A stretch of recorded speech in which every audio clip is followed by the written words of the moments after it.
வானத்திலிருந்து 2 பனித்துளிகள் கீழ்நோக்கி வந்து கொண்டிருந்தன. அவைகளில் ஒன்று ரோஜா செடியில் அழகாய் பூத்திருந்த மலரின் மேல் விழுந்தது. அடுத்த பனித்துளி ரோஜா செடி அருகில் மண்ணில் விழுந்தது. அதிகாலை நேரம் அது. மலரில் விழுந்த பனித்துளி மண்ணில் விழுந்த பனித்துளியை பார்த்து பரிகாசம் பண்ணி சிரித்தது. இதோ பார், நான் மலரில் பட்டு அதன் இதழில் அமர்ந்திருக்கிறேன். இளம் காற்று இதழைத் தொட்டு என்னை தாலாட்டுகிறது. பூவின் நறுமணத்தில் முத்துவோல் விற்றிருக்கிறேன். நீயோ எனக்கு கீழாக மண்ணில் விழுந்து உருவம் சிதைந்து விட்டாய் என்று பெருமையாக பேசியது. மண்ணில் விழுந்த பனித்துளி மௌனமாக இருந்தது.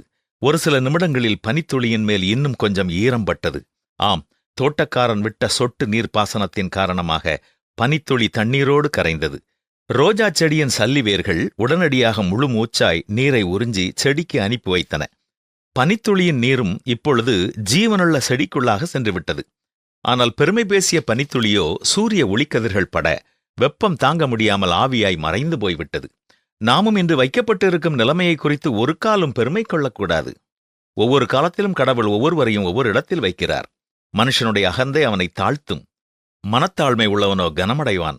இனி மேட்டிமையான பேச்சை பேசாதீர்கள். அகந்தையான பேச்சு உங்கள் வாயிலிருந்து புறப்பட வேண்டாம். தன்னை உயர்த்துகிறவன் எவனும் தாழ்த்தப்படுவான், தன்னை தாழ்த்துகிறவன் உயர்த்தப்படுவான். அன்பரே, வம்பும் புத்தியீனமான பேச்சும் பரிகாசமும் தகாதவைகள்.